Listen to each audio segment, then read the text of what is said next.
Hello friends, good morning. कैसे हैं आप लोग? आज मैं आप लोगों को एक संक्षिप्त जानकारी दूंगा HFMD के बारे में। HFMD का फुल फॉर्म है हैंड फुट माउथ डिजीज, या इसको दूसरा नाम और बोलते हैं टोमेटो डिजीज या टोमेटो फ्लू। तो इस बीमारी के को हम लोग 2 या 3 हेडिंग्स में डिस्क्राइब करेंगे। क्या है, कैसे होता है, किसको होता है, इसका इलाज क्या है, इसकी रोकथाम क्या है। तो दोस्तों, सबसे पहले मैं बताता हूँ HFMD क्या है। HFMD एक वायरल इलनेस है। फ्लेविविरिडी के कुछ वायरसेस होते हैं जो कि एग्जाम्पल में देखें तो कॉक्सैकी A, B, एंटीरोवायरस, ये वायरसेस बच्चों को इन्फेक्ट करते हैं और इससे HFMD का डिजीज होता है। HFMD जैसे कि नाम से ही पता चलता है, H मतलब हैंड, मतलब कि इसके जो भी छाले या रेसेस हैंड्स पे होते हैं। F मतलब फुट, मतलब कि फुट पे होते हैं। एंड माउथ मतलब माउथ।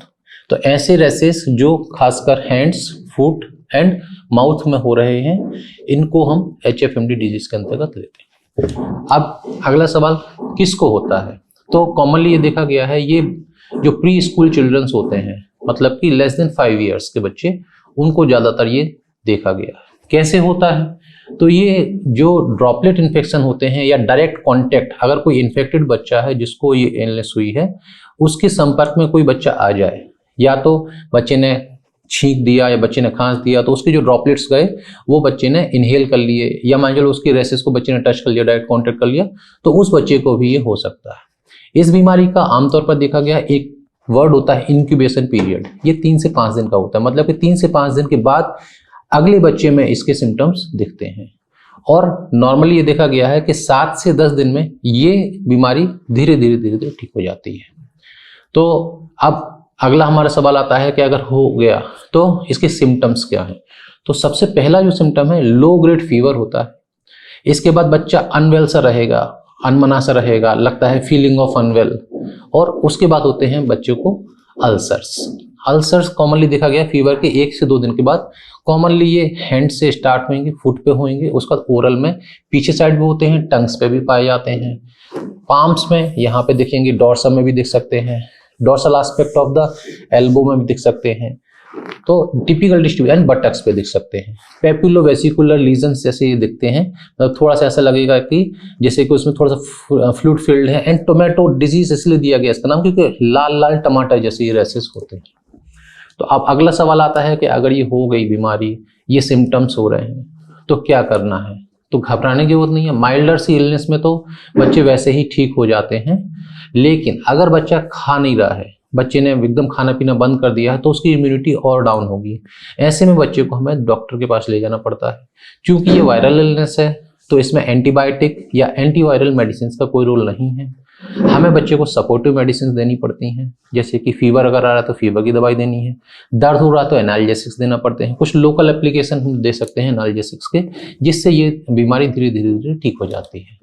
अब दोस्तों, ये देखा गया है कि पेरेंट्स बहुत परेशान रहते हैं कि चिकन पॉक्स तो नहीं है, तो इसको हम 2-3 डिजीज होती है उनसे डिफ्रेंशिएट करते हैं।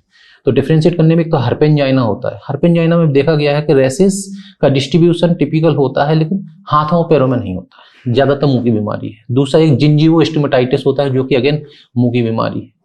तीसरी इंपॉर्टेंट है चिकन पॉक्स। तो चिकन पॉक्स के रेसेस का डिस्ट्रीब्यूशन और इसके रेसेस का डिस्ट्रीब्यूशन बहुत अलग होता है। जो भी आपके केयर गिवर हैं, जो भी आपके डॉक्टर हैं, वो देख के ही समझ जाएंगे कि चिकन पॉक्स नहीं है। तो आप निश्चिंत तौर से डॉक्टर से डिस्कस करके पूछ सकते हैं कि ये चिकन पॉक्स नहीं है, और अगर चिकन पॉक्स है तो उसका इलाज अलग है, और अगर HFMD है तो उसके लिए ज़्यादा घबराने की बात नहीं। अब इसमें ये देखा गया है कॉम्प्लिकेशंस। तो कॉम्प्लिकेशंस थोड़े से, अगर बच्चा नॉर्मली हल्के फुल्के तौर पे बच्चे की बीमारी हो ठीक होगा तो कुछ घबराने की बात नहीं। कभी कभी ये देखा जाता है कि बच्चों में दिमाग का इन्वॉल्वमेंट हो सकता है, दिल का इन्वॉल्वमेंट हो सकता है, रेस्पिरेटरी इन्वॉल्वमेंट हो सकती है। तो ऐसे केसेस में हमें डॉक्टर को दिखा के, और उसका अगर कुछ ऐसी प्रॉब्लम हो रही है बच्चे को, तो दिखाना है और उसको ट्रीट करना है। इसके बाद प्रिवेंशन में ये देखा गया है कि जिस भी बच्चे को अगर ये हो गया है तो उसको स्कूल नहीं भेजना है कम से कम 3 से 4 दिन, और बच्चे को आइसोलेट कर देना होता है घर में ही, बच्चा और अदर बच्चों से दूर रहे, जिससे कि और बच्चों में ये ना फैले। और आपको हाइजीन मेंटेन करनी है, जैसे कि अगर किसी बच्चे को हैंड फुट है तो उसको हैंकी देना है और जब भी वो छींक रहा है, जब भी वो खांस रहा है तो मुंह पे लगा के रखना है, डायरेक्ट कॉन्टेक्ट अवॉइड करना है।